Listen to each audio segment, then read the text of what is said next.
No, you're okay. Oh, I get it. We do a lot of expedites, so I get it. You're all right. Thank you.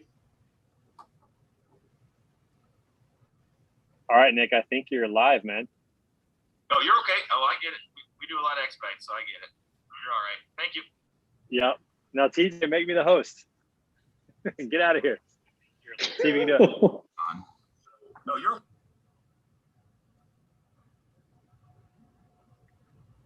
Nick, we should just go ahead and start, man. You can just start talking. Yeah, that's it. We're live now. Brilliant. Okay, so a slight different show tonight than we had planned. To be honest, I didn't have planned anything. I was just sponsoring the show, the same as Anthony, right? So, but unfortunately, we had a little mishap to one of the members of the show, and so that's why tonight you will need to do with the three of us. So the anniversary episode, the 1 year anniversary, will be done next week. So at least we can get all the guys. Oh no, it's happening tonight. We're celebrating. Oh, we're celebrating. One year anniversary shows tonight. I don't know what they're doing. So just for everyone, like, I'm not promoting anything, but I have my special beers like packed out for tonight. So I'll still drinking them tonight. So that's it. First of all, where we're all from? Trey, where you're calling in from right now? Because you're in your RV, right? That's always the question. That's right. So I domicile in St. Louis, Missouri. That's normal. But we are just now starting week 6 of the Griggs Big Family RV trip this summer, and calling in from beautiful area, Twin Mountain, New Hampshire. Never been here before. It's absolutely amazing. So we're up pretty far north and almost the furthest part away from St. Louis before we start heading back. What about you, Anthony? Where are you just now? I'm actually at my office right now in Bentonville, Arkansas. So I'm usually not too far away from Trey, but now I'm very far from him. So yeah. That's awesome. So you're heading back soon, like, Trey, and how long is the trip back? Yeah, so the meat of our trip is really kind of out of the way. And if you want to read anything about it, you can actually go to my blog. I've been blogging every day, so you can start on day 1 and just kind of read through what we're doing. The blog is treygriggs.com, TREYGRIGGS.com, or you can go to beexcellenttoday.com and you can see that.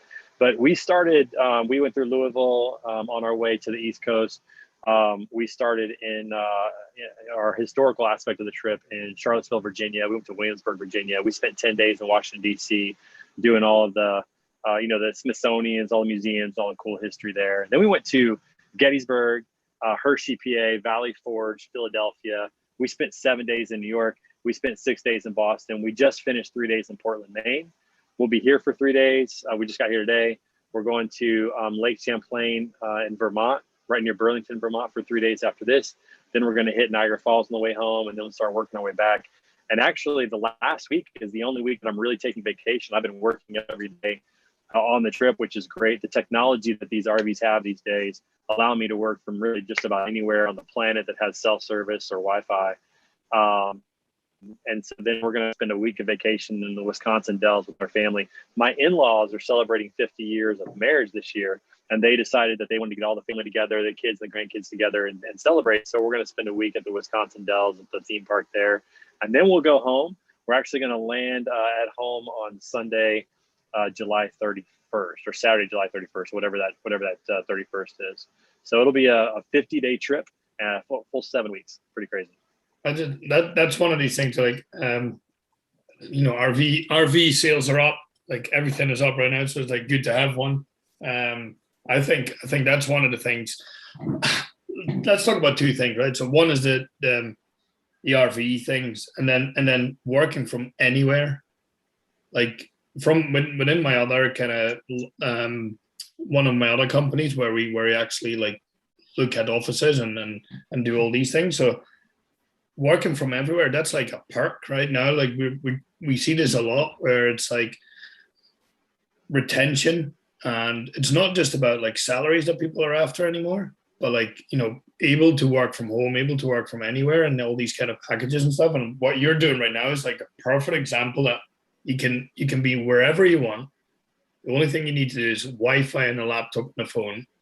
And no matter if you're like, in that sense, if you're a broker or like you can do you like in sales or marketing, or like Anthony was saying, like he's what was it, 7 states you done? Like it's 7 states in the last 2 or 3 months. Yeah. That's awesome that you're able to do that. Whereas before we were so, and I hope this is just a new way of working, because I think everybody's has got the freedom that to do, and it's no longer just looking at who can we hire that's like close and near to us. It's like who's actually the best talent that we can pull from, and they can be it's almost like they can be across the globe in that sense. So like I'm quite excited to see where that all goes. Yeah. I don't. Do you it's see interesting that? because I just had a. Yeah, let me comment on that. I just had a Twitter conversation with Craig Fuller from Freightways, where they decided to go completely virtual with their employees, except for their studio. I mean, Freight Alley is now a studio. It's not an office building anymore.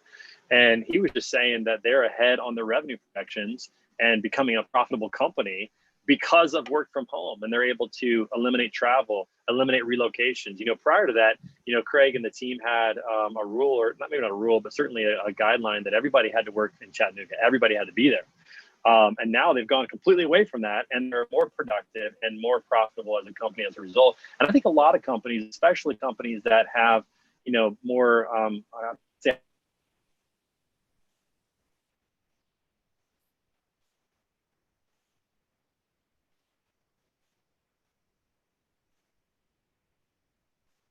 That's it, Trey. I don't think you've got. I think he's frozen in time right now. Oh, sorry about that. That sucks. I mean, I'm here. Did I stop? Yeah, you literally just a little bit. Time. Right. This is the only problem, is that sometimes that happens. Over the road, right? Occasionally that happens. Right. Exactly. But it's pretty amazing. I think more companies are actually going to do this. I think they're going to get more satisfied employees. They're going to lower their costs, which is always important. There's 2 ways to make more money. That's to either, charge more, sell more, or I guess 3 ways, and that is, lower your costs. So this is one way to do that. Do both of you think, like in this sense, where if we're able to do this, if we're able to, like, if more companies like jump on this bandwagon, and I think everybody done it during, lockdown periods, but like when we go out of all of this, that this will be an ongoing trend. And the biggest question I always have from this is, when it comes to team culture, company culture, and team morale and this kind of things, would that be affected by people being across the globe? I would actually love to, like, I don't know if Erin is listening tonight, but of course, like when she joined Circle, of course she's remote, and like, it's people like that. Like, how much are they still connected to everybody in the office? Because there's one thing I always said at the start was, like, there's nothing beats getting everybody in the office, and everybody together, and that kind of culture and that atmosphere you get is unbeatable. Doesn't mean that you can get a great atmosphere like virtually. How would you deal with all the not being together physically? Do you think that gets affected, like the company culture? I don't think it has to. I'll jump in real quick, and then Anthony, give us your thought on that. I think it would have 10 years ago with less technology. But with the technology that we have, I mean, Nick, you and I are a great example. We've never met, but yet we talk about family. We talk about our business goals, our dreams. I mean, I feel like that if I met you, today in a pub, and we actually met for the first time, that interaction would be the exact same as what we do on a regular basis on Zoom. I don't think it'd be much different, So I do think that the technology tools allow that to happen. And what I do think it allows is that when you do get everybody together, like let's say you have an annual Christmas party, now that's going to actually be more significant than it used to be. When you do get people together, you can have fun and build a culture there. And then when you go back, it's just more work. It's like more like focused on the work side of things. I think you're more productive. So I don't think it actually impacts it as much now as it used to. Getting together is still fun, and we'll always do that. That's still something that's important. But think about this. If you're flying everybody in once a year for a big party, or twice a year, or every quarter, that cost is probably less than if you had a huge office building that you house them in every day. So it's just kind of transitioning the cost of what you're spending, but you can still do those kind of things. I mean, think about this. Would you rather go in an office every day as an employee, or would you rather spend a couple of days like at a retreat with all of your team members and having fun and doing team building exercises and talking a little business? I think employees would rather do that, be home more often, or have flexibility.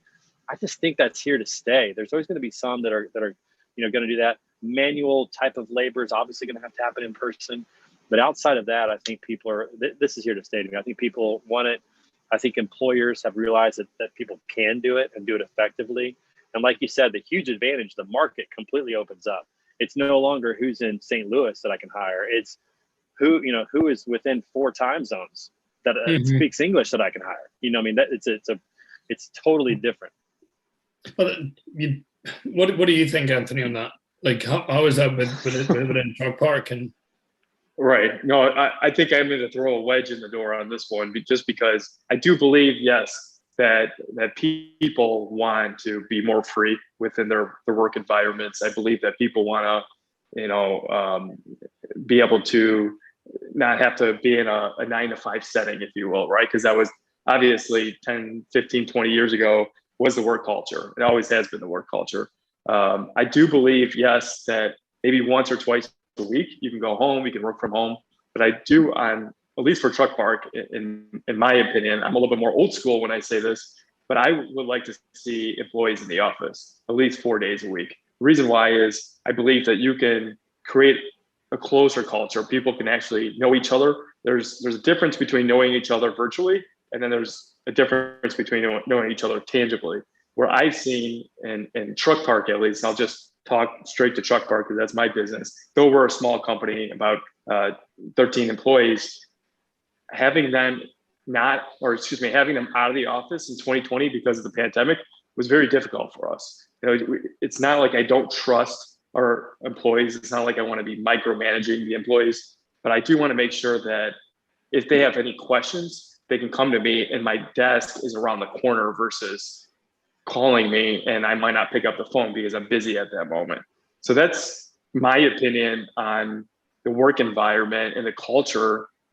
The change is good, but perhaps we adopt the change, but we also continue utilizing some of what has already worked in the past. So that would be my feedback on this. But I think that's what you will see now, and I've seen it already happening. Whereas I think what COVID has done is kind of almost excelled, like the way we work. It was inevitable. It was always going to work. It was always going to happen. The way, like this new way of working, it just excelled. Rather than waiting for another 10 years, the only thing that I think that you're going to see now is where, like you're not just going to move from company A to company B or start at a certain company because of the prospect of the salary.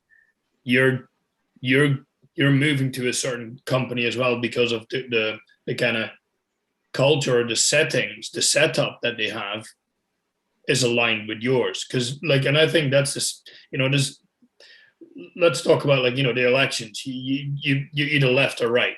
You like these kind of things. And that's the same with this, where people either would like to work from home, would like to work from the office, or a hybrid, right? And I think what's going to happen is certain companies are going to, because where is that decided from? That's decided from the top. So certain people say no, for us that's very, very important. For example, certain massive companies have said we're just going to go virtual completely. And other massive global companies have said no, we want all our employees in the office because that creates the best atmosphere for us. And I think that's what you're going to see happening more and more. Yeah. There's going to be an adjustment. There's a sliding scale for sure. And it's a trade-off. So, Anthony, your decision to have people in the office is obviously your decision. You own the company. But the trade-off is it may be harder to attract talent if you're in an area that people don't want to come to or there's a limited pool. But if you're okay with that, then that's cool. And think about it from an employee side. Like, not every employee wants to work virtual. Just because I like to work virtual and I like to do all this crazy stuff doesn't mean everybody's that way. I know many people that they can't wait to go back to an office and be around their people again and have that water cooler talk and, talk trash about sports or whatever it is that they're wanting to talk about, or or latest fashion, whatever it is. Like, they want that back. They want an escape from home sometimes, just because I think, that's just how people are built. They're just different. And so I come to it from a bias of, I would do everything at home if I could. We homeschool our kids. My wife's home all day. I'm home all day. Like, we're a home family.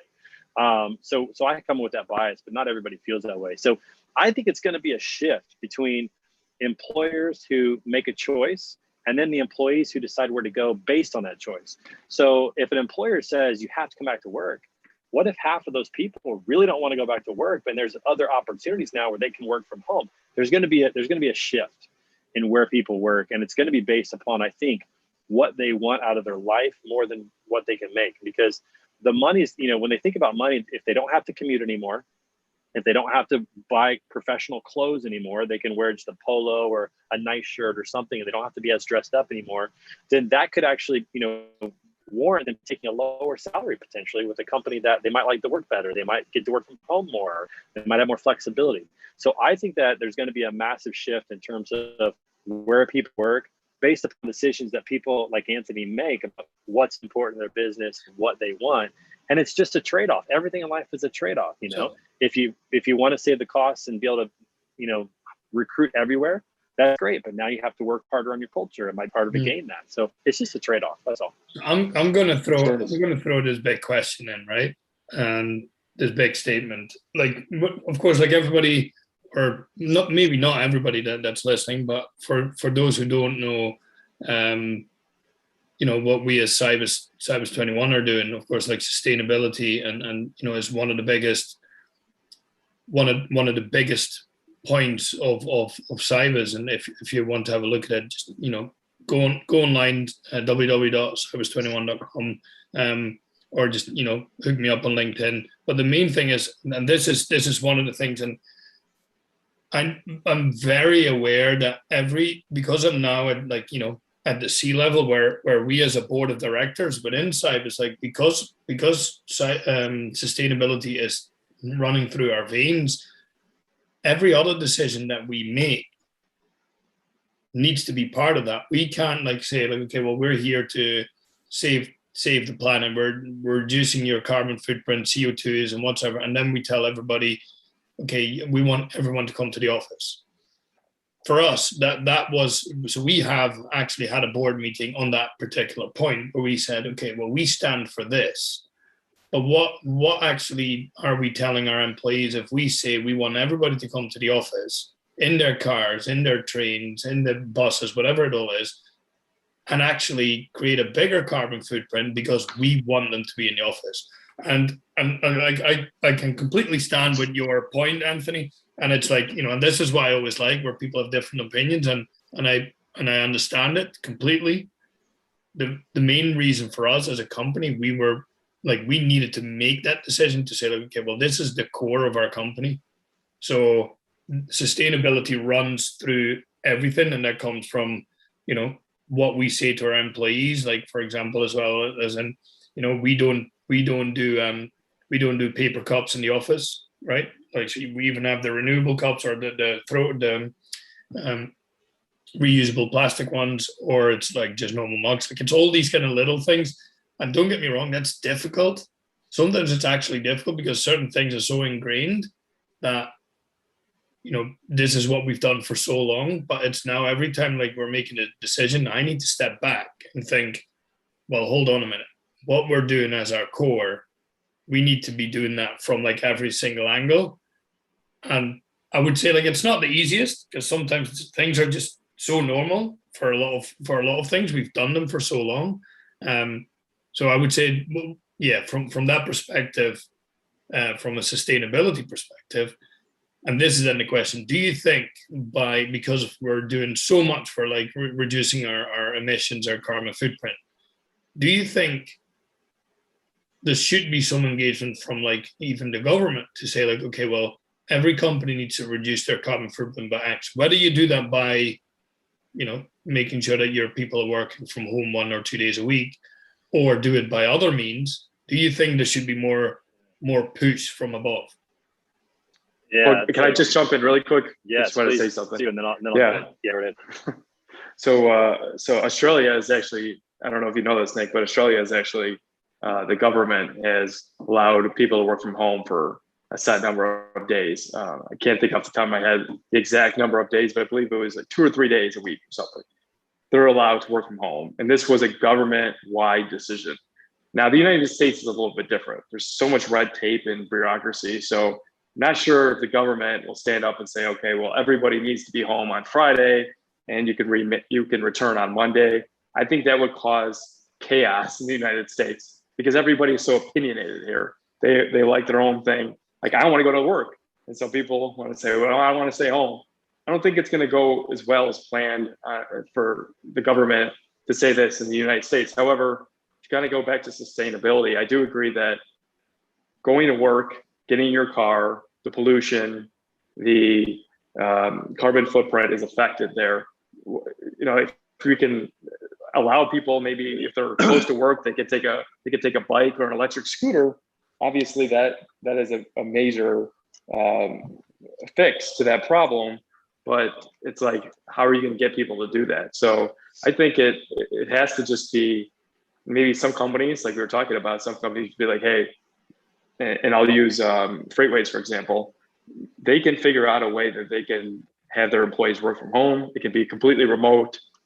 But there's other companies like our company, maybe a little smaller, that we would just like to have, because we may not have so many managerial positions out there to make sure that the employees are working.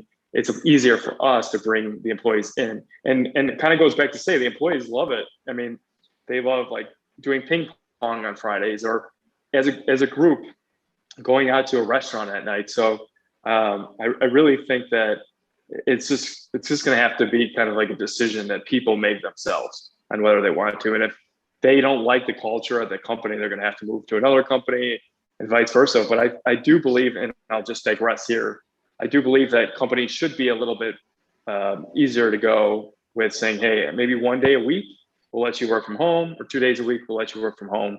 And that's going to make employees a lot more valuable and probably a lot more productive.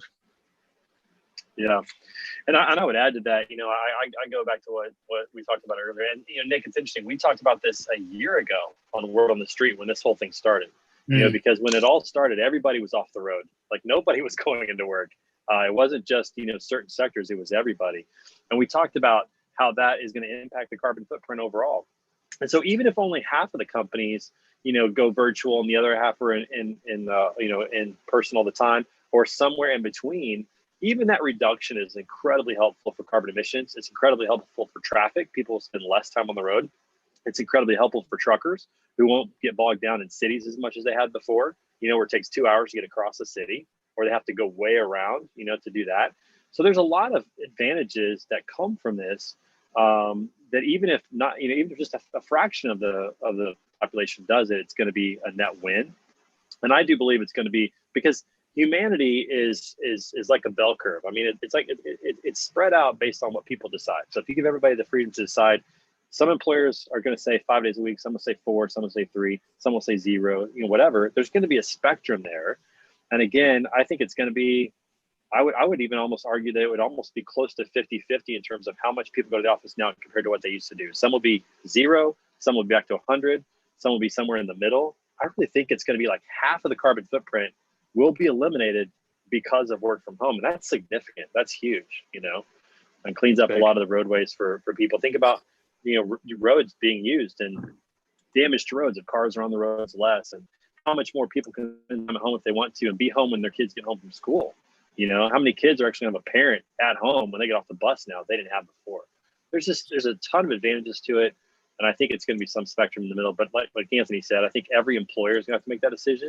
And I think every employee is going to have to make that decision if they want to, you know, stick with what the employer decides or find a new place to work. I think what you touched upon as well, just there, Trey, like, I think that's a very interesting point, where if we take, whether, say for this argument's sake, it's 50% of the cars off the road, because some people are working from home, so they only do like the more local journeys or whatever it is at that day. But for truckers, like, this is quite a significant point, where, as you say, like, you know, like, especially getting from A to B, and sometimes they needed to go get a detour, or there was an accident on the road because whatever happened, and like in that sense for truck, and don't get me wrong, you know, if you need to go, you need to go. But like when it comes to this, where there's more trucks on the road, because we're shopping more and more online. There's more and more stuff like needing to be delivered, and everything is just getting bigger. But on that sense, like where if we can free up the road for you know the truckers to be on the road that actually need to be on the road, I think you know that's a very valid point. And then that comes down to, you know, when we're talking about innovation and these type of points where I'm like, certain things you know can be done virtually, certain things can be automated, certain things, and then you know and I don't know where you guys said, I know this is completely off topic, but it just jumped up in my head when you were saying there's more freedom for truckers when they're on the road if there's less cars. What about autonomous driving? Do you think that's ever going to be like some employees can be replaced, or you know that they don't think about it?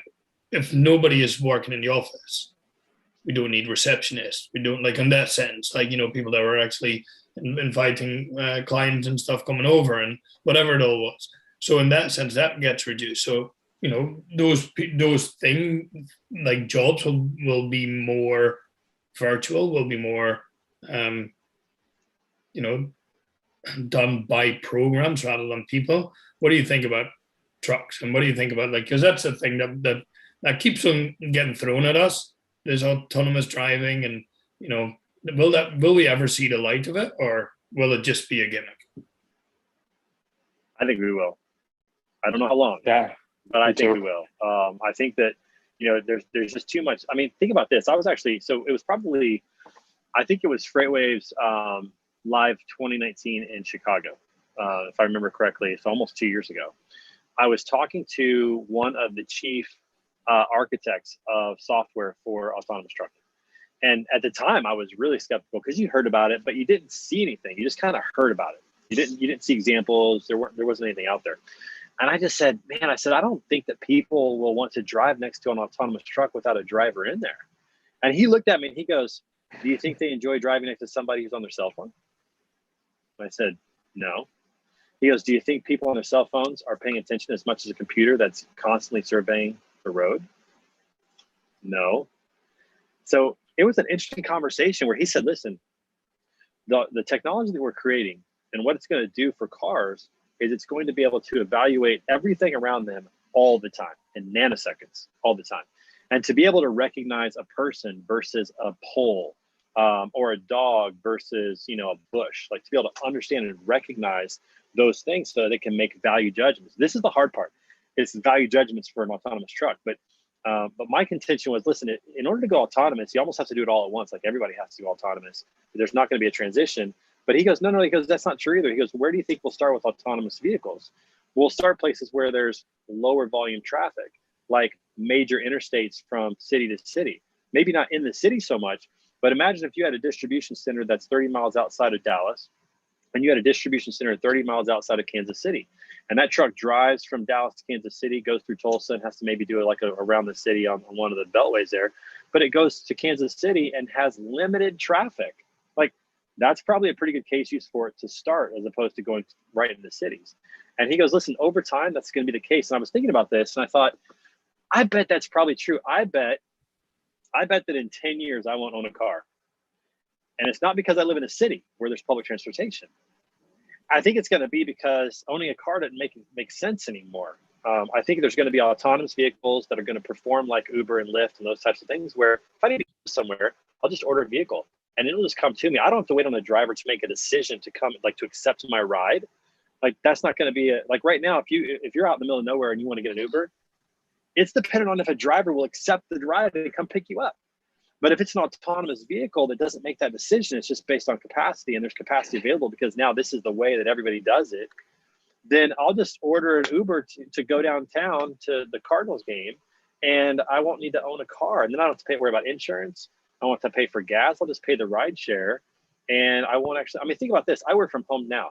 I drive like less than 6,000 miles a year in my car today. So if we're working from home, let me ask this question. Available, I just think there's going to be a major shift in all that. Sorry, keep going. I would love to hear, because especially because of what you do with TruckPark, right? Like, what would that mean for you? Do you think this is like? Do you share Trey's opinion on that, or do you think? Well, Yeah, how can you protect yourself if this say is this the case? How would that then affect TruckPark in that sense? Well, I started laughing, not because Trey was talking, but no, I started laughing because I was laugh thinking, at me. That's okay. No, it's all good. No, I started laughing because I don't know if you guys are familiar with a show called X-Files, and I'll get to your point in a second, Nick. But the X-Files with David Duchovny and Gillian Anderson, so, way back in the 90s or almost late 80s, 90s, right? So sure. Fantastic show, but they have a brand new version. It's like X-Files Returns or something, right? I think they had 2 seasons run in 2017, 2018. But in any case, they had an episode, and this is David Duchovny and Gillian Anderson. Now they're like in their later 50s and 60s, and it's just a whole different like position on the show versus when they were like in their late 20s and 30s. But it's just kind of funny because they have this whole episode. I'll kind of pause here and just say they have this whole episode that is literally about autonomous everything, like whether it's technology, like the drones delivering packages, whether it's like getting into a car, for example. They got into this car, I think it was Gillian Anderson, and all of a sudden all the locks on the car just lock.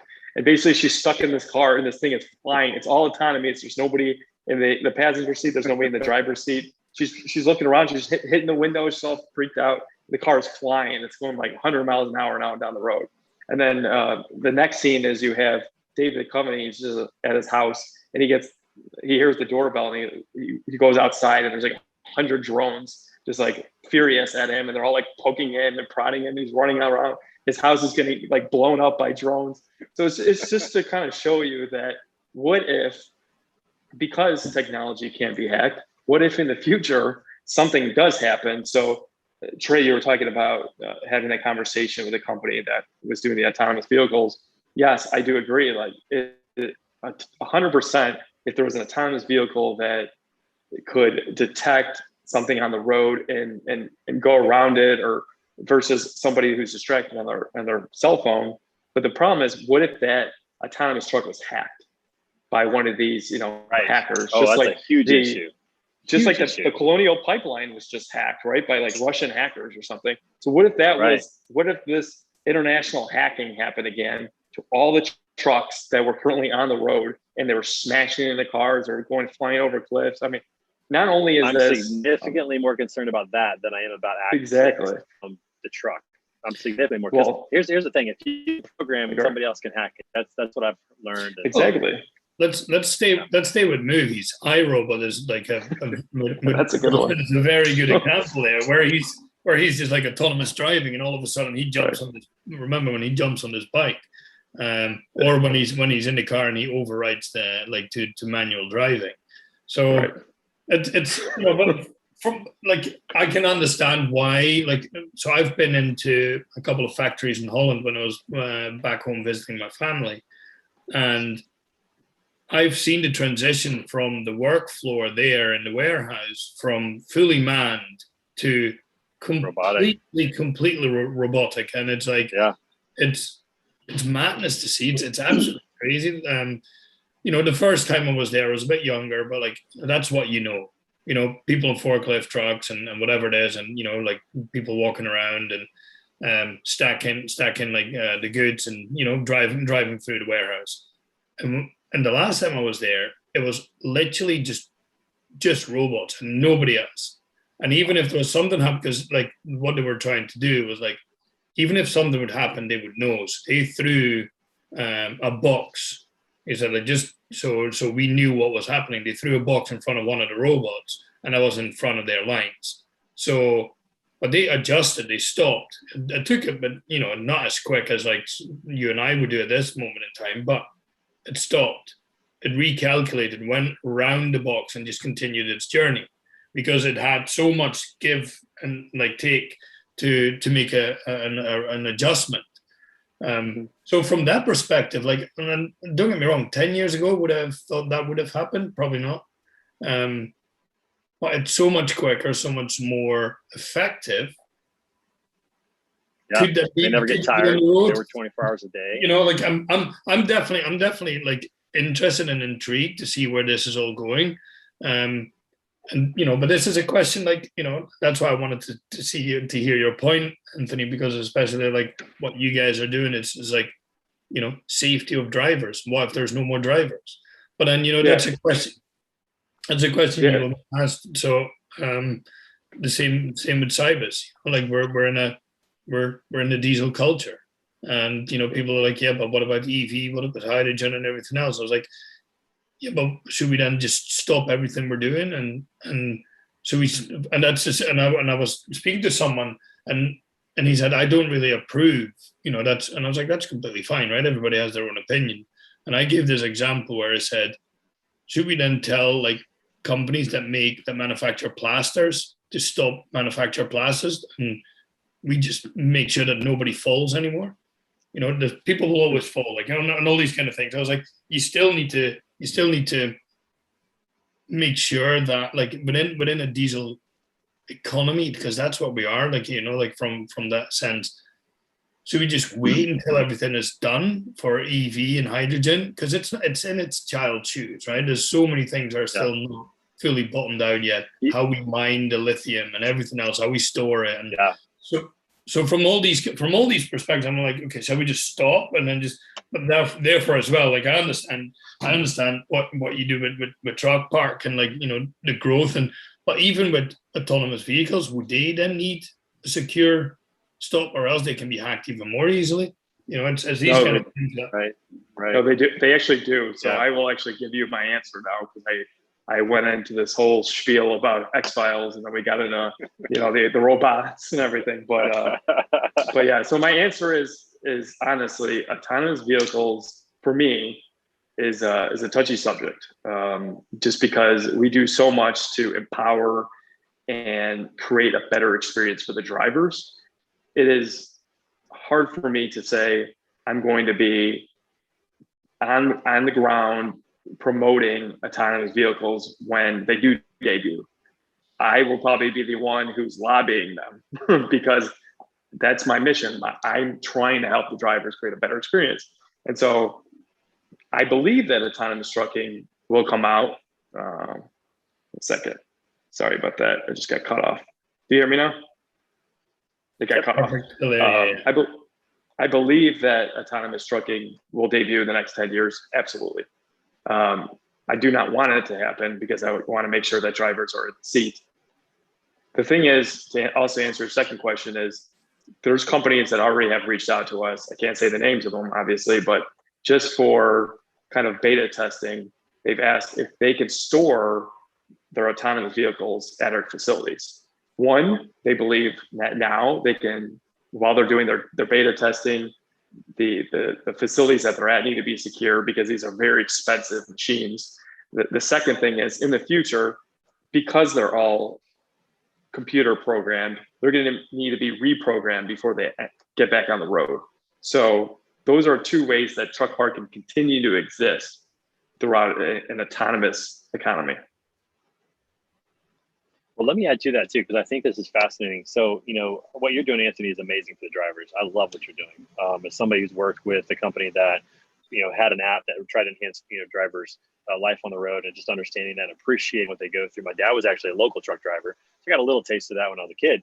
I love what you're doing, but here's what I think is going to happen. I don't, you know, two things. One, it's not going to be like an overnight shift. It's going to be a real gradual shift. Like I said, it's going to be like DC to DC is, I think, where it's going to start.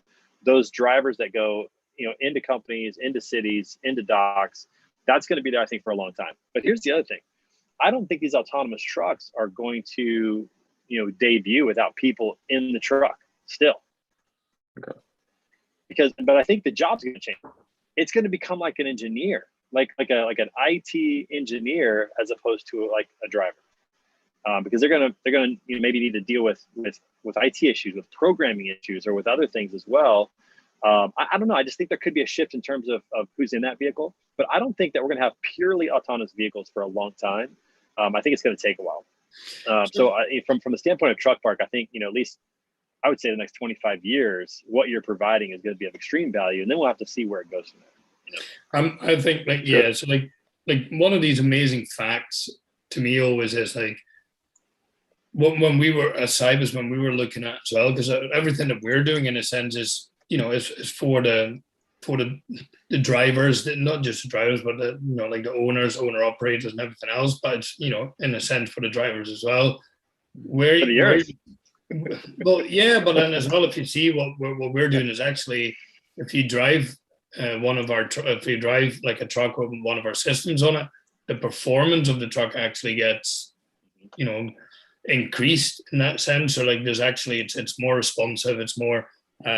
So we've had truck drivers locally that done the test runs for us and jumped out and said, "What else did you put on this?" So that's been amazing. But I think what you're saying is doing it for the drivers. And 93, well, I thought it was 90, but then I think it was Mr. Chris Jolly, the freight coach, who told me it was, I think, 93% even of the drivers and the owner operators are small to medium, like us, are SMEs.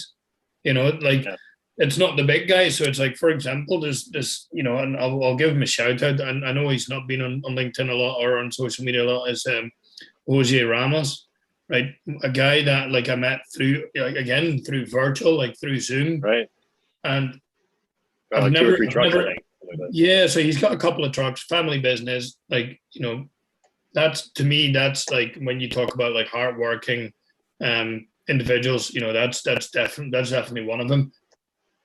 But it's these kind of guys that have a couple of trucks that make a living for their family and everything else, try to make, to do things right.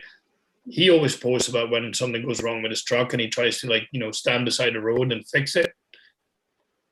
This is then my question again. If we go to autonomous driving, what is it? Is it an after, a retrofit on every truck? What if something goes wrong?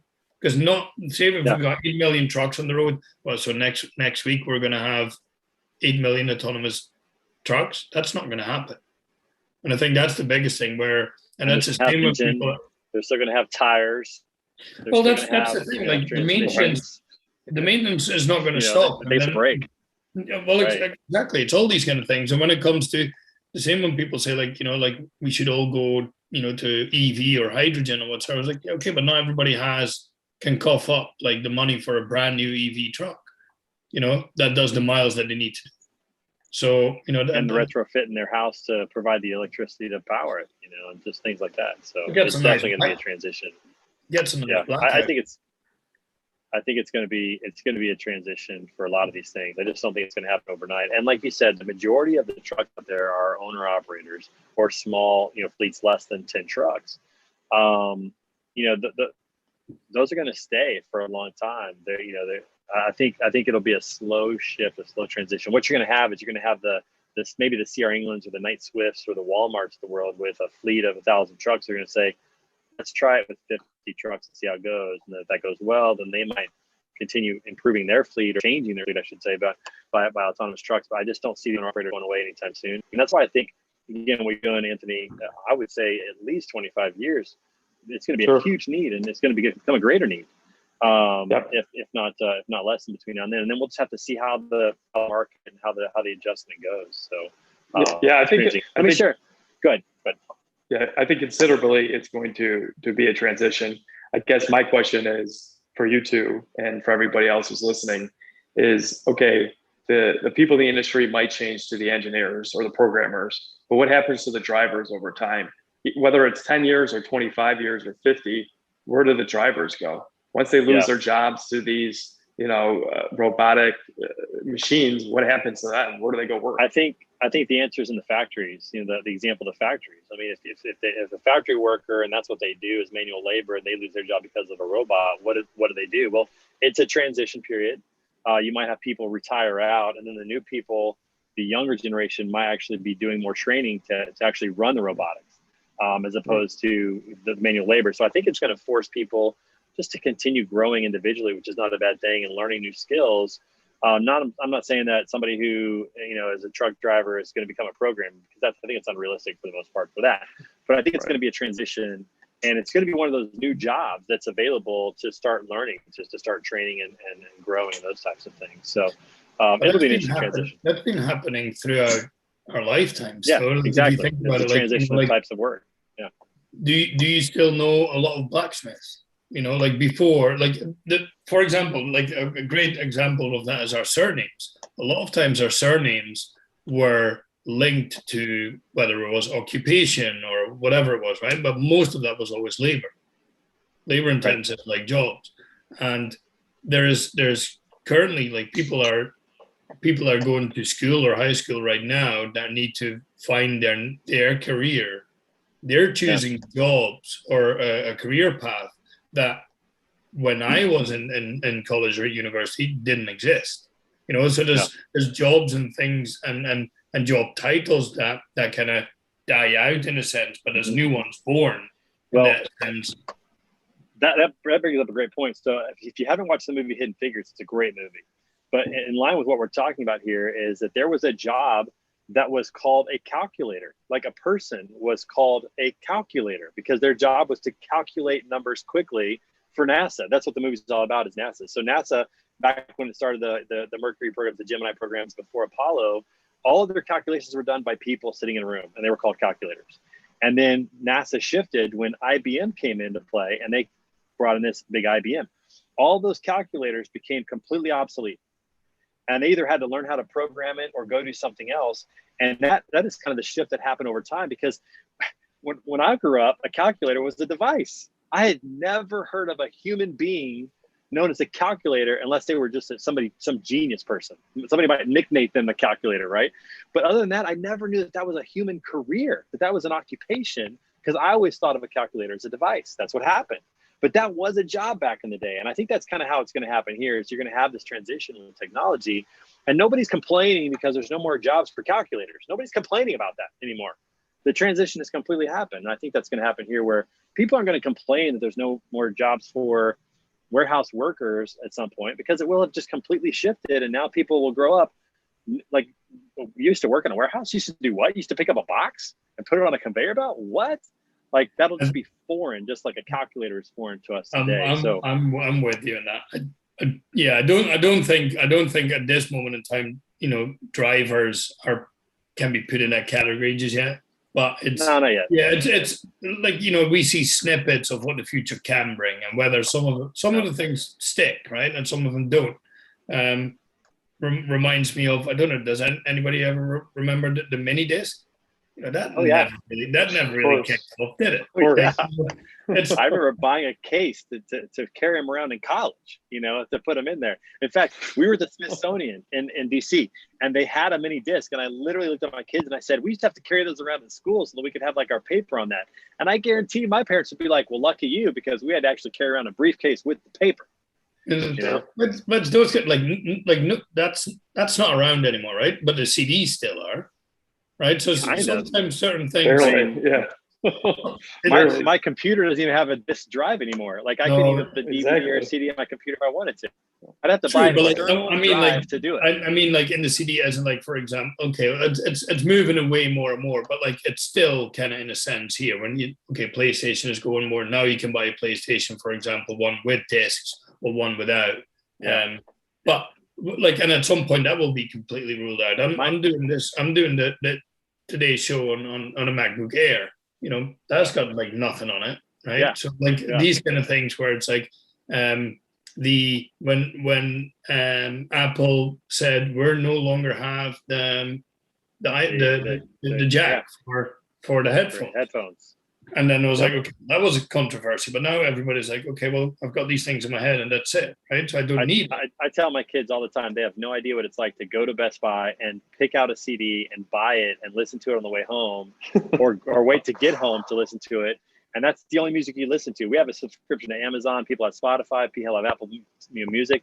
They can listen to any song they want, anytime they want. They have no idea what it was like, because that's what they're growing up in. So they're not going to complain that CDs aren't around anymore. They're never going to complain about that. They have no idea what that's like. They don't know what it is, right? So this question.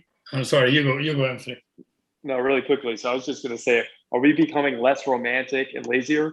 Because I do remember back then when you really liked a girl, right? You go over her house, maybe like pull out your guitar and you start singing her the bottom. She comes out of your window and climbs down the gutter, right? But the other thing is like you would make mixtapes. Remember the mixtapes back then? Right? Oh, Exactly. I made like 3 or 4 of them for my wife when we were dating. Exactly. Yes. You created some stupid mixtape, but it was Well, romantic. just create a playlist.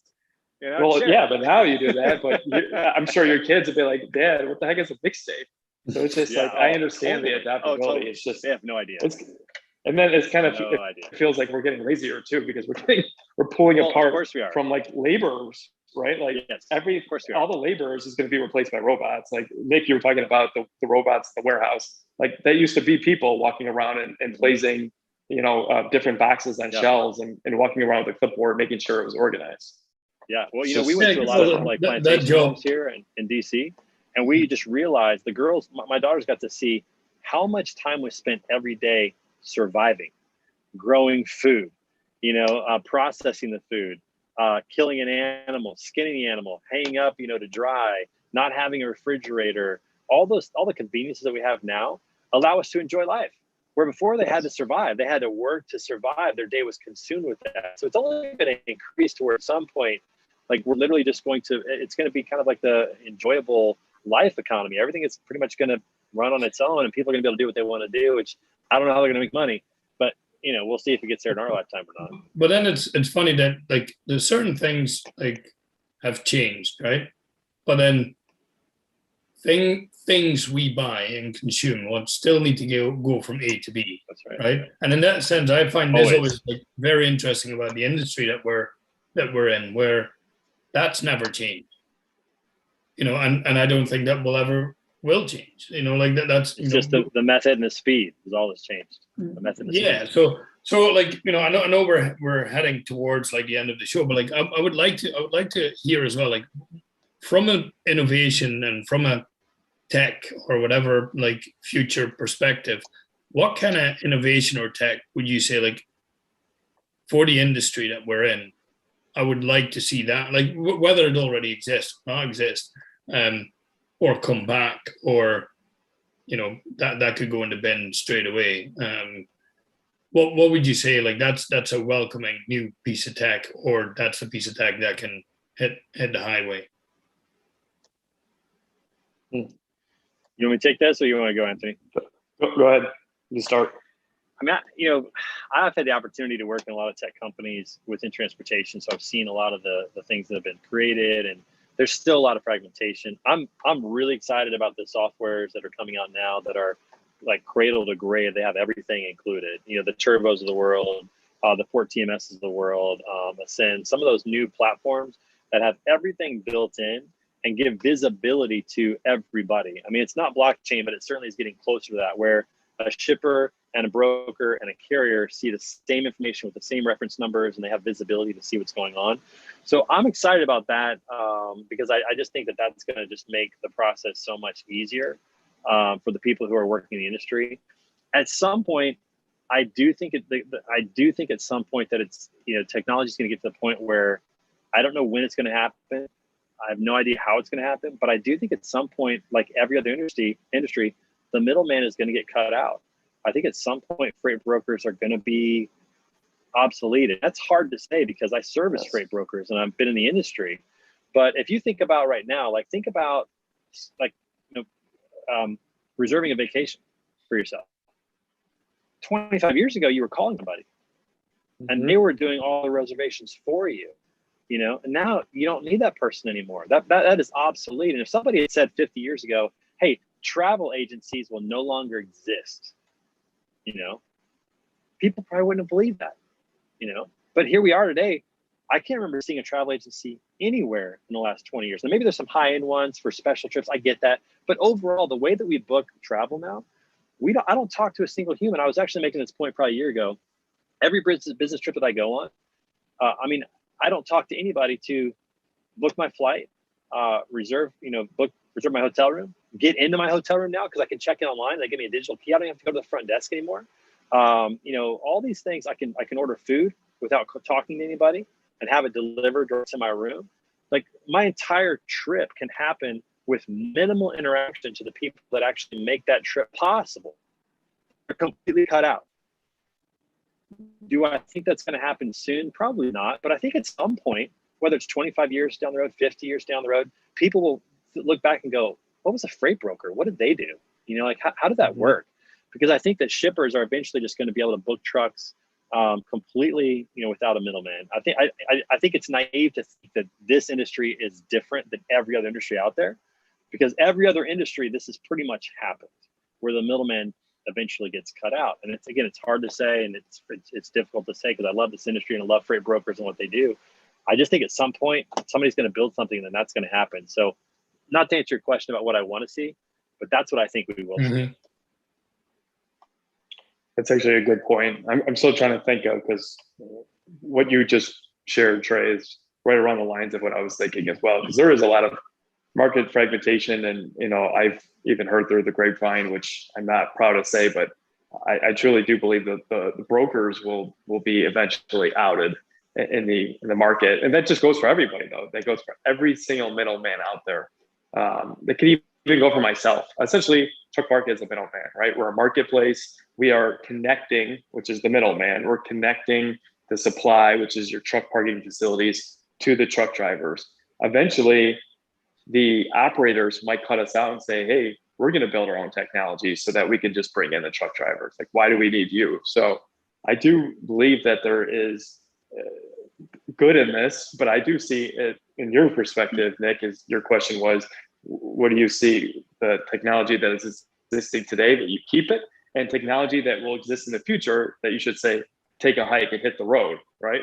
So I just, it's really hard to say. I know it's going to happen. I'm holding on to it personally as much as I possibly can, because I do believe there's such a big value in having the middleman, the tangibility. And I talked about tangibility just maybe about 40 minutes ago when we were talking about being in an office versus out of office. The tangibility to me personally, and maybe somebody else feels completely different, but the tangibility is a big piece, right? It's like being able to talk to somebody.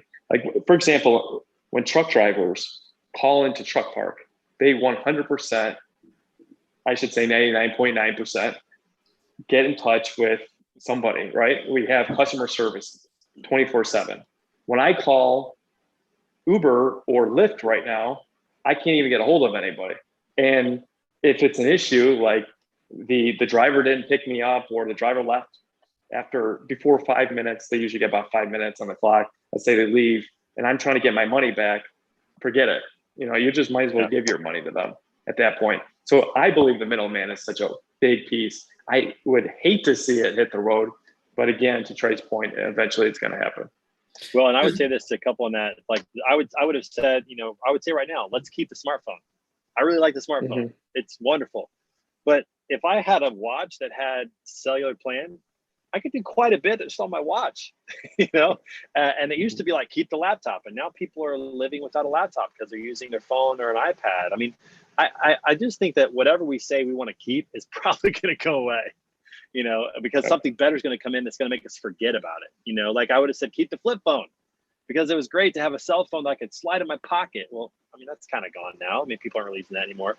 I just think that's the nature of technology, is that something better comes along that makes you forget about what it was before. I don't think any technology really is probably going to stick around, except maybe if you wanted to say like the internet, the World Wide Web. Like, that's probably going to be here for a long time. I don't know if they're going to come up with something better than that. Maybe they will, but I don't know that we could say that we want to keep certain technologies. I think they're all going to get better and change. I think that brings me to this point, right? Like, and it's quite a nice point to end with. I would say, like, tech and things like, and Anthony, you touched upon it, that like we kind of got less romantic in that sense. But one thing I don't want to see change, and that's certain things can be done by robots or automated or whatever it is, right? But the interaction between human to human, like in that sense, I don't like when for example, now, and there's just a small example. When I go to a grocery store, right, and not a lot of people do that anymore. They just order online and the groceries come to them. But I miss, when I go on a Saturday morning, whatsoever, the chat that you have with the cashier or whatsoever, and it's small talk, right? But that makes you, like, in a sense, that makes you feel alive, right? You have a chat about whatever they say, whatever they do. And it's that little thing, whether it is you speak to a broker or you speak to, one of your clients, your drivers, whatever. It's that little bit, oh, you remember that their son had a fall, or you remember something, there's a birthday or whatever. So this little small talk that we have that make us feel good, that's something I would never want to see disappear. And like the more and more technology takes the upper hand, the less humans harder it is. Like that's the biggest thing I would like never to see disappear. I would comment on that, and I would say this: I work from home, so I'm home every day. I'm actually very close with my family, which is a great thing because we're together all the time. But I would say this: it is very difficult to have great friendships. Like if you said, "Hey, who's your best friend?" I mean, I got a lot of really good friends that I talk to, but I don't know that I have a best friend that I get to see a lot or hang out with a lot. I think a lot of it's because I'm at home, I'm working virtually, whatever it might be. And there is that loss of, I think, a consistent connection and relationship. You have to be very intentional about it. And we're going to have to be even more intentional about it to overcome that, because it's easy just to get kind of in your groove at home, everything come to me instead of me going out into the world. And that's kind of where we're headed with a lot of these things. So along those lines, we're about to end in the show. Would anybody like to see a quick tour of life on the road? Yes, absolutely.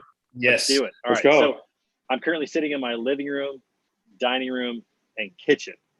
When you do an RV tour, things kind of go all together. So let me I'll walk up. I'll get up and give you guys just a Is real this quick like tour. an MTV tour, MTV Cribs?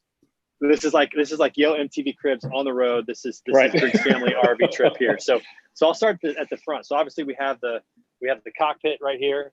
So this is where we drive from when we're on the road. But then of course we have the cover up for privacy. Up top here, we're going to transform this into a bed tonight. So this is where our kids sleep, or at least one of our kids sleeps. We got the couch right down here. It actually folds into a bed as well. We got some nice storage up here, the bin. So quite a bit for storing food and things like that. So it's really easy to get to. Over here we got the kitchen, and this is a slide out right here. You can kind of see this trim right here. This is the portion that slides out. So this is about a 1.5 foot slide out to give us a little extra room. We got the kitchen with the microwave and the cabinets and all that. Of course, you got my wife's coffee machine because she has coffee in the morning, and there's the oven and all that. We've got a refrigerator over here. It's a small refrigerator, but it kind of gets the job done. There's Naomi coming in right now. Front door, and then of course the cabinet over the top. I'll take you back to the back now. So this is pretty cool. We have an RV that actually has bunks, and they turn into my office. So this is my office on the road. So this is what it looks like. I've brought my extra second monitor. So anytime that I sit down and work, it kind of looks like that. That's kind of my workspace right there. But this also turns into a bunk bed as well. So this drops down and you got bunks. So there's extra room to sleep right there. Here's the control panel for all the good stuff. This is to, extend the slides and turn on the water pump and heat up water and all that good stuff. This is a little thing that shows where we've been. We've got to get the ones for this year, but this is our trip last year, all the places that we went. So we have a little magnetic wall up here to see that. Got the bathroom in here. It's a little bit more roomy than you might think. We got the toilet, of course, and we got the sink and pretty good storage here. And then the shower, which is actually quite roomy because you got a curved top here. So when you're in the shower, it's actually not too bad. And then we'll finish off with the master bedroom back here, which might be a little bit messy because we've just kind of landed here today. But this is Tammy and I's bedroom. We've got plenty of storage up here. We have games and some extra food. Got our raincoats and our warm jackets are all right here. And then over on the other side, we've got for like all different weathers, don't you? We did actually. We had to pack. We've had upper 90-degree weather like in Virginia, and then in Portland, Maine, the high was 68 a couple days, so we had to have clothes for that. But we've got the hats over there. I've got my TV right there, and more storage here. So this is the back bedroom, and so it's plenty roomy. It gets the job done. And life on the road is pretty good. It's definitely nice. And then the nice thing about being an RV is that it really forces you to go outside. So I think I need to go outside and show you the outside just real quick, and then we'll call it a day. So heading outside here, we've got the nice awning, which is up. You can see the awning that is nice and retractable. We actually have a TV on the outside of the RV, so it's really nice when we're sitting outside and enjoying the weather. We can do that. You can see the slide out that's over here and the awning, and we brought the bikes. I'd show you this thing, but I actually built a bike rack that goes in the back of our van so that I can put the bikes in there, and the back tire just sits into a little groove, and that's what keeps the bike upright. And we have all of our bikes in the van, so anytime we want to, stop and ride bikes or whatever, the girls can ride bikes on the road, keep them busy. It's really wonderful. So it's a great vehicle on the road. It definitely gets the job done. We get to cook meals. We also get to, eat out. We've got a grill that's in storage that I can pull out and I can grill if I want to. A lot of storage under the seats and everywhere else. So it's amazing how much you can actually bring on the road in an RV. And this is the longest trip we've ever had. This is 7 weeks. And so far we haven't killed each other. And it looks like we're probably going to make it to the end. So thank you for indulging and allowing me to do a little MTV Cribs on the road edition of what it's like living on the road. But we have a lot of fun. It's a great time. Cribs on wheels. That's what you have to call it. Cribs on wheels. That's right. Cribs on wheels. And it's exciting too, because I've been coming to TJ's jumping in to say hi. I've been, broadcasting word on the street every Friday from fun locations and different places around the country, and been able to see a lot of people. So it's been tremendous. A lot of fun. Hey, Awesome. Real quick. Hey, had to jump in, gang. Hey, Brokers. What's up, man? Brokers aren't going anywhere, and I'll tell you why. As There he technology goes. advances, right, and it becomes, what would you say? The ownership of this technology is not only, becoming A, more expensive, but also B, sometimes invented by the brokerages themselves and patented by the brokerages themselves. The accessibility of that to the actual carriers is going to be limited, and the sense of a shipper or customer actually building out their own logistics department within themselves, financially just wouldn't make sense. When the access to just setting up a broker and them utilizing their own technology and them not having to pay that, is what's going to make sense. So I actually see an increase in the involvement of brokerages. I think there's going to be less brokerages. I think the ones that come up with with that type of technology they're going to kind of rule the roost. The innovation is going to take charge there, but that third party, I think, is going to be key, because the brokerage isn't asking for anything except for your freight, right? And then they have all the technology. They provide all that stuff. The shipper customer doesn't have to supply it, and it's something that a carrier at that point, with the overhead, with dealing with whatever it is, may not have the ability to even get a hold of, and they're going to demand it. Right? I already see it. There's certain customers. There's a lot of truth. EDI. You don't have EDI, if you don't have tracking, if you don't have this or that, those are things carriers just can't provide. There's a lot of truth to what you're saying, so I'm not going to deny that. But what I would say is this: if what you're saying is true, if there's consolidation, which we're already seeing happen, and there's less brokers and they're bigger, eventually a broker is just going to be a technology company. It's going to be a tech company that used to be called a freight broker. I think you're right there. I think you're going to see things like where UPS buys Coyote. I think you're going to see some acquisitions. I think you're going to see that where. But I also think you're going to see it. Yeah, it goes more. And it goes. I think it does go more technology based, and I think you're going to have more just. Say you sell software, right? Like a software company. The sales guy, really all he does is just check in with them. If anything goes wrong, he troubleshoots it for them. That's where I think the human element's going to kind of move towards. I think the human service, is going to be. There's going to be a lot of companies that aren't going to kick that. They're going to want that, but the forward advancing ones, I think, are going to go more digital for sure. Yeah, no, you're absolutely right about that. And we're actually going to talk about that tomorrow on Word on the Street, about all of these partnerships and acquisitions that are happening right now. And I do believe that they're just going to become technology providers. But here's what I'd say to you, TJ. It is never wise to say that the human element is like coveted or sacred, because that's what gets eliminated is the human labor and all the things we talked about. So I do think it's something. But when you're companies, that's what if freight continues to be put onto a vehicle on wheels and traveling over a road, I think the trust element will never go away. And I don't think the trust is there with technology as it is with humans. I mean, I would say yes to that, but at the same time, I don't think that 10 years ago we would have thought that people would just jump into a car with a stranger and ride somewhere, and now people trust that. I think it changes over time.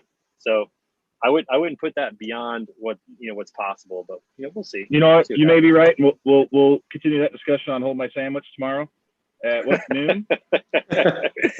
Noon Central, 1 p.m. Eastern. On YouTube and LinkedIn, we'll have it all ready to go. Maybe we can get you to join again and tell some dad jokes, man. That was like the best part of my show. I know. I actually thought that's what you were coming to do. And I was sitting ready. You know, and you know, I've got some dad jokes, not a ton. But you know, I was a little disoriented today. That's why I couldn't join. I got hit in the head with a Diet Coke. It could have hurt a lot worse, but thank God it was a soft drink. I swear you have like a dad joke book, like in your back pocket at all times, or if not, you should write one. Like you should write a dad joke book because I've already developed the technology, and there's somebody wanting to acquire me already. You don't disappoint, my friend. That's for sure. Yep. Appreciate it. Thanks. Hey, I appreciate you guys doing this. It was huge. You know, the fact that this is what partnership's all about. And you know, you say sponsorship. I think it's more. I think it's not as much sponsorship as it is more partnership because you know, when it's day of and I reach out to 3 guys and they drop everything they're doing to help us out. That's huge. So we really appreciate it. And you guys got a lot of great things to say. I love listening to it. So. Well, I'm glad you appreciate it. You say Nick and Anthony, and I'm there. I mean, that's all you got to say. I mean, that's enough. I don't see these guys enough. Anthony's the only one. Anthony's the only one I was worried about because he's out there shaking and baking, man. I know. I'm not always there on the podcast. Nick's got everything in line, ready to launch. You know, Trey, who knows what he's doing? He's in an RV, but Anthony's over there. He's planting the TruckPark flag at all these vacant lots around the United States. I knew he was a busy man. So. It's like capture the flag, right? Like the only thing you see is his flag everywhere. You got it. I'm telling you, you want a social media campaign, Anthony. That's you. You get a flag, and every time you buy a new plot of land, you go and you plant it, right? Perfect. You take a picture, and you just keep posting that out. That'd be huge. Awesome. I'll do that. That's for sure. There you go. And also, right, Trey texted me. He wanted to see if you'd start RV Park Inc. So he could have a spot to stay every time. RV Park, right? Mm-hmm. Yeah, we actually you have your own. Well, not necessarily, but so when you make a reservation with TruckPark, you can actually there's an icon for RVs now. We've actually parked maybe about 15 or 20 RVs. Whoa! Yeah. Hey. So there we Trey, go. So next time, better call us, man. Hey, I will say this. So there's actually an app called RV Parky that shows all the free places that you can park around the country, like at a Walmart, at a Cracker Barrel, and all that. So I mean, there's definitely a desire for services for RVs on the road. That's for sure. Absolutely. All right, guys. Well, I just want to say one last thing. I want to say one last thing is that congratulations, TJ, and of course your Hold My Beer team on a 1-year anniversary. Yes. So that's awesome. Congratulations. Appreciate it. I know there's a lot of people that probably sick of us, but we like talking freight, so we're not going anywhere. And Tony Darnell is an absolute blessing to the entire field of transportation and the industry. And so I'm just going to keep blessing everybody with his presence. I heard you're not going anywhere, TJ, until you get Tony's freight. Yep. Matter of fact, I'm on my way to Elkhart right now. I'm going to check out this quote-unquote private fleet that he's got. I like to pull up and see a bunch of Landstar trucks parked out front, I'm sure. There you go. But no, we got a lot of big things. Will, finally, Will's going to kind of take the lead. He's real big on the tech and so he's going to put there's going to be some big things in this coming year for Hold My Beer. So I just, when I'm on Oprah, I'll make sure I give you guys a shout out. Awesome. Good morning, America. Thank you for letting us be a part of it. Yeah, thank you so much for asking. All right, guys. So, thanks, guys. Cheers, guys. All right, Nick. We'll talk to you. You got to end it. You're the host, so Come on, Nick. Where are you going? Is Nick the host? No. I don't know. You're the host, Trey. Maybe he doesn't want to end it. All right, so I'm going to end it. So everybody, thank you so much for listening to Hold My Beer. We're talking freight with Nick and Anthony, myself, and of course TJ and the regular crew. Be sure to come back next week for the official 1-year celebration with some incredible guests. And if you have time, be sure to stop by tomorrow for Word on the Street. We're going to have a great discussion with some transportation professionals, 12 p.m. Central, 1 Eastern on YouTube and LinkedIn. And other than that, have a great night. We'll talk to you guys later. We'll see you. Don't miss Word on the Street. See you guys. See you guys.